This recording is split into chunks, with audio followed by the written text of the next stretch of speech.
start.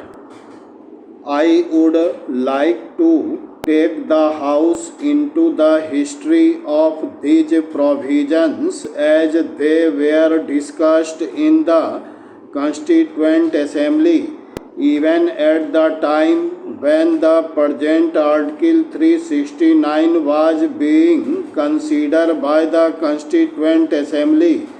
There was a body of opinion which felt that limiting the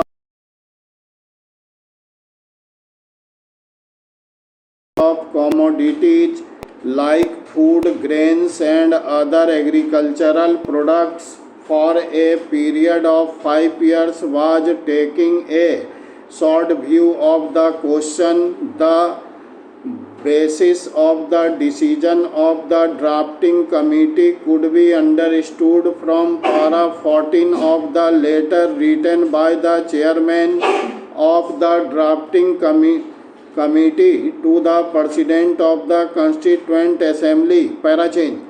I am making reference to this letter of the chairman in order to point out that the recommendation of the chairman of the drafting committee to the President of the Constituent Assembly was based on a previous enactment, namely the provisions of the India Central Government and Legislature Act of 1946, which gave life in regard to the power exercised by the central legislature over those matters for a further period when the war legislation came to an end. Parachin. It is not often that one looks back to what happened during the time when the Constituent Assembly was discussing, but it did give me a certain pleasure when I was looking into the proceedings of the Constituent Assembly to find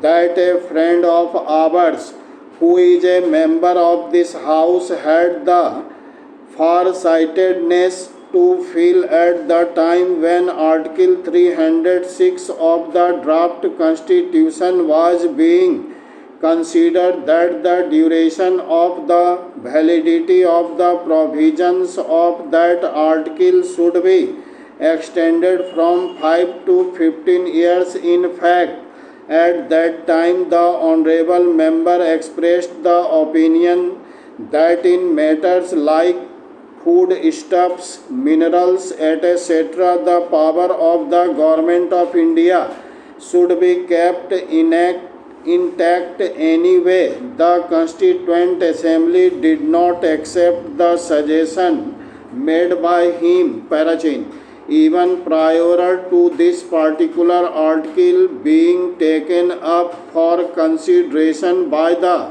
Constituent Assembly in the several discussions that took place in regard to the distribution of powers between the centre and the state. It was felt that parliamentary control should be provided over essential commodities other than those expressly covered by item 52 list I and item 33 of list 3 attached to the Constitution of India. Parachange. I remember the discussion that took place between the drafting committee of the Constituent Assembly and the Chief Minister of the States and the ministers of the central government, and I would like to recall that our late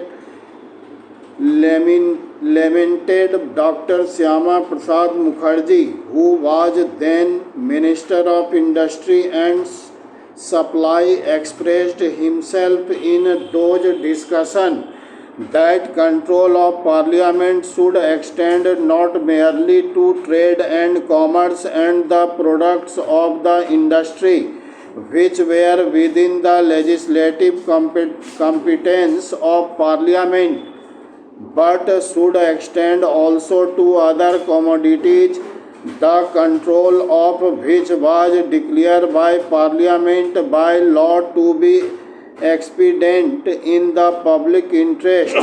That is the felt that Parliament should have the power to extend the range of control over commodities other than those covered by item 52 of list 1.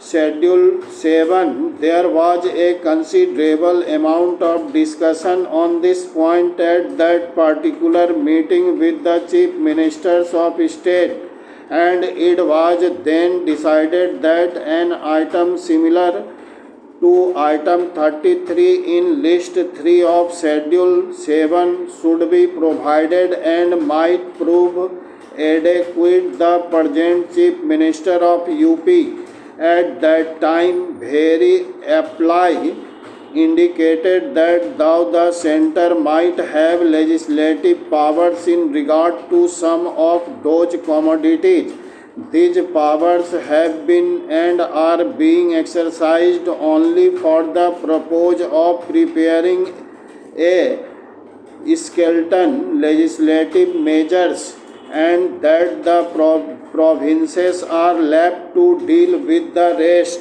as the provinces made rules and the rule making even in regard to matters about which the main legislative power was with the centre. No conclusions were reached in that meeting in regard to augmenting the powers of Parliament in respect of all products which Parliament might consider at some time or other to be of national importance. Parachange. The idea of expanding the powers of the centre in respect of the development of agriculture, including animal husbandry, forestry and fisheries, and supply and distribution of food, was again mooted in the Lok Sabha on the 31st August 2009.